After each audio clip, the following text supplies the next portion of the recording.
নমস্কার প্রিয় ভিউয়ার, আপনারা দেখছেন খবর তরঙ্গ। বাংলাদেশের ক্রিকেটার মুস্তাফিজুর রহমানকে আইপিএল থেকে বাদ দেওয়ার পর পুরো বাংলাদেশ অন্তর্বর্তী সরকার এবং বাংলাদেশ ক্রিকেট বোর্ড মুস্তাফিজুর রহমানের পেছনে দাঁড়িয়ে সেটা বাংলাদেশের আত্মমর্যাদার বিষয় করে তুলে দিয়েছে, যার কারণেই সামনে আইসিসির টি-20 বিশ্বকাপে ভারতে দল না পাঠানোর সিদ্ধান্তে অনড় রয়েছে বাংলাদেশ। এতে করে বাংলাদেশ ভারতীয় ক্রিকেট কন্ট্রোল বোর্ডের সঙ্গে তো সামনাসামনি লড়াইয়ে নেমেছেই, সেই সঙ্গে আইসিসির সঙ্গেও লড়াইয়ে নেমে গেছে ধরেই নেওয়া যায়। কারণ আইসিসি কোনো অবস্থায় বাংলাদেশের ম্যাচ শ্রীলঙ্কায় পাঠাতে রাজি নয়, কারণ যা সময় রয়েছে তাতে কোনো কিছু ম্যানেজ করা সম্ভব নয়। তাই আইসিসি চাইছে কলকাতা এবং মুম্বাইয়ে যে ম্যাচ রয়েছিল সেগুলো স্থানান্তরিত করে চেন্নাই এবং তিরুবনন্তপুরমে পাঠানোর কথা, কিন্তু সেটাতেও রাজি নয় বর্তমান বাংলাদেশ। এ নিয়ে জলগুলা করছেন আসিফ নজরুল, বাংলাদেশের ক্রীড়া উপদেষ্টা। তিনি আইসিসির নাম নিয়ে পরিষ্কার বলছেন যে ভারতে নিরাপত্তার অভাব রয়েছে, আর এটাকে মিথ্যাচার বলছেন আইসিসির ক্রীড়াকর্তারা। তারা পরিষ্কার বলেছেন যে ভারতে কোনো নিরাপত্তার অভাব নেই, কারণ আইসিসি নিরপেক্ষ এবং বিশেষজ্ঞ নিরাপত্তা বিশেষজ্ঞ দিয়ে যাচাই করে দেখেছে যে ভারতের কোনো শহরেই নিরাপত্তার অভাব নেই। কারণ ভারতে আগেও বড় ধরনের টুর্নামেন্ট হয়েছে এবং ভবিষ্যতে হবে।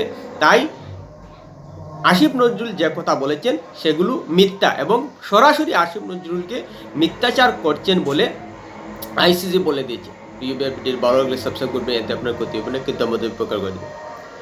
যা খবর আসছে যে আইসিসি বাংলাদেশের কথা মানতে পারছে না, আসিফ নজরুলদের কথা মানতে পারছে না, কারণ এই সময়ে কোনো কিছুই নতুন করে সূচি তৈরি করা সম্ভব নয়। যার কারণেই বাংলাদেশকে ভারতে এসেই খেলতে হবে, কিন্তু বাংলাদেশ ঘু ধরে রয়েছে যে তারা ভারতে টি-20 বিশ্বকাপে বাংলাদেশ ক্রিকেট দল পাঠাবে না।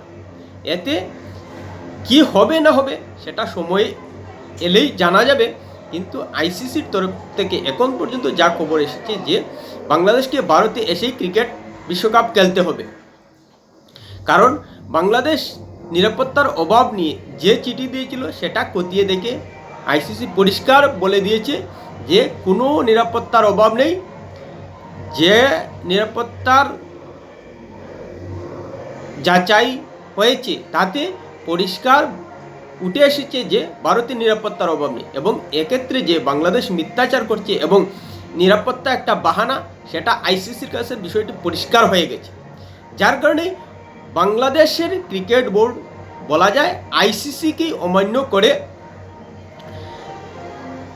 আসন্ন বিশ্বকাপে দল না পাঠানোর সিদ্ধান্তে অনড় থাকছেই মনে হচ্ছে।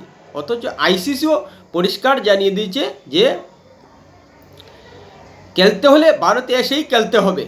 এতে কী দাঁড়াচ্ছে যে আইসিসির সঙ্গে সংঘাতে জড়িয়ে যাচ্ছে বাংলাদেশ ক্রিকেট বোর্ড। কারণ বাংলাদেশ ক্রিকেট বোর্ড যে চিঠি দিয়েছিল নিরাপত্তার কারণে, সেই নিরাপত্তা যাচাই করে দেখেছে ভারতে আইসিসি, নিরাপত্তার কোনো ঘাটতি নেই বাংলাদেশ ক্রিকেট দলের ক্ষেত্রে। এতে কী দাঁড়াচ্ছে এটাই যে বাংলাদেশ ইচ্ছে করেই ভারতের বদনাম করতে চাইছে, বিসিসিআই এর বিরুদ্ধে লড়াই করতে চাইছে। মুস্তাফিজুর রহমান একটা ঘরোয়া ক্রিকেট লিগ থেকে বাতিল হয়েছেন, সেটাকে দেশের মর্যাদা বলে ধরে নিয়েছে বাংলাদেশ।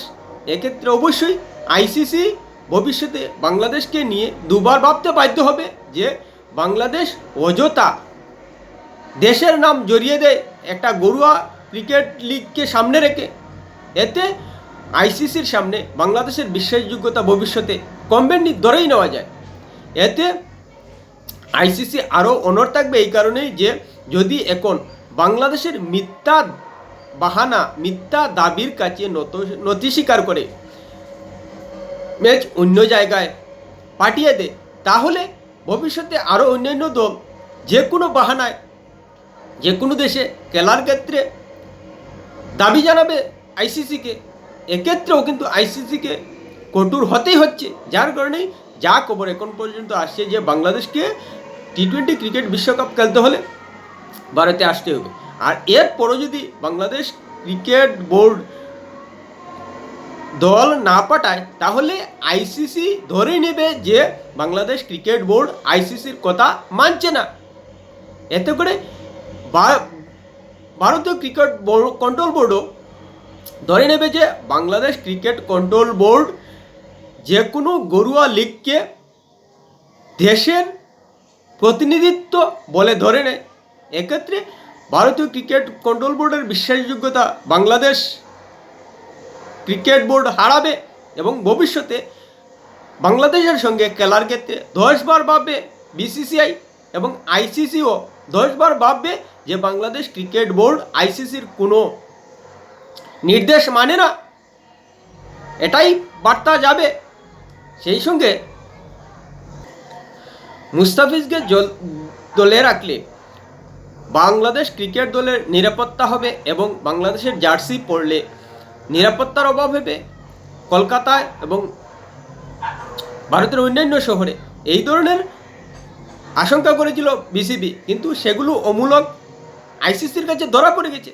এতে কী হবে পরিষ্কার যে বাংলাদেশ ক্রিকেট বোর্ড মিথ্যা বাহানা, মিথ্যা দাবি করে, এটা বিশ্বাসযোগ্য নয় এবং ভবিষ্যতে বিসিবির কথা মানতে গেলে আইসিসি এই উদাহরণটা সামনে রাখবে যে বিসিবি নিজের স্বার্থে আইসিসিকে মিথ্যা তথ্য দেয়, মিথ্যা দাবি করে।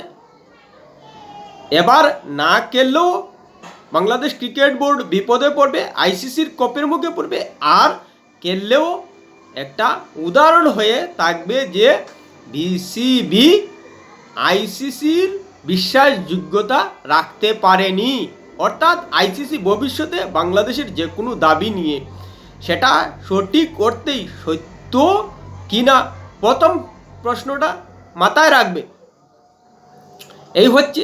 কিন্তু ভারতের হিন্দুত্ববাদীদের কট্টরপন্থী বলে আসিফ নজরুল যেভাবে বারবার বলছে, কেন হিন্দুত্ববাদীরা মুস্তাফিজুর রহমানকে আইপিএলে খেলতে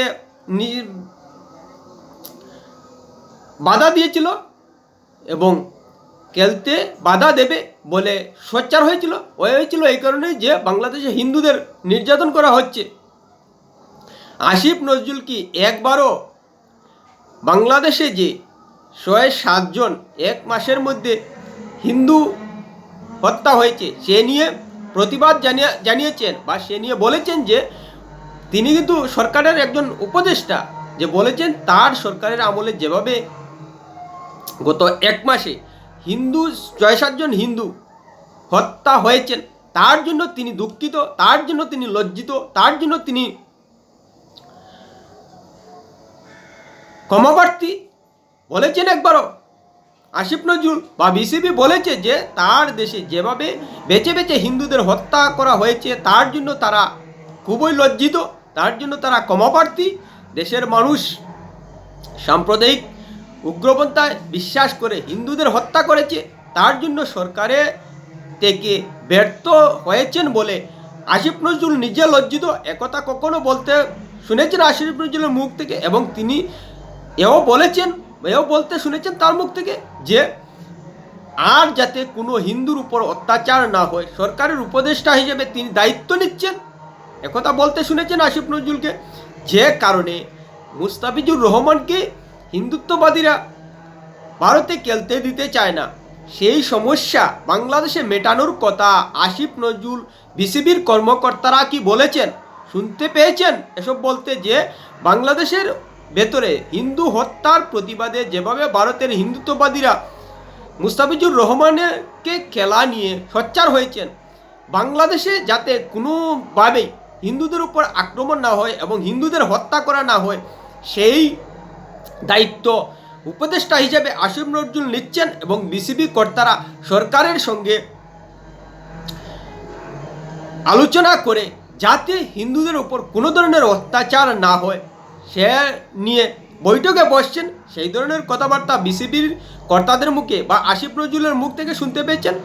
যে সমস্যাটার জন্য বাংলাদেশের হিন্দুত্ববাদী ভারতীয় কট্টরপন্থী বলে আসিফ নজরুল বলছেন,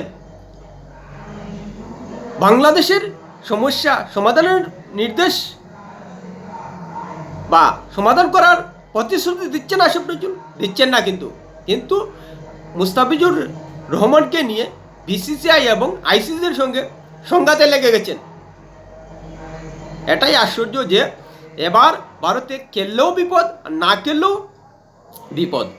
খেললে যেভাবে গো ধরে রয়েছেন আসিফ নজরুল, তাতে মান সম্মান যাবে, আর না খেললে আইসিসি এবং বিসিসিআই বাংলাদেশের সঙ্গে কোনো ক্রিকেট টুর্নামেন্ট আয়োজন করতে গেলে টি-20 বিশ্বকাপে বাংলাদেশের ভূমিকা নিয়ে 10 বার ভাবতে বাধ্য হবে। ভিডিওর ভালো লাগলে লাইক শেয়ার কমেন্ট করুন।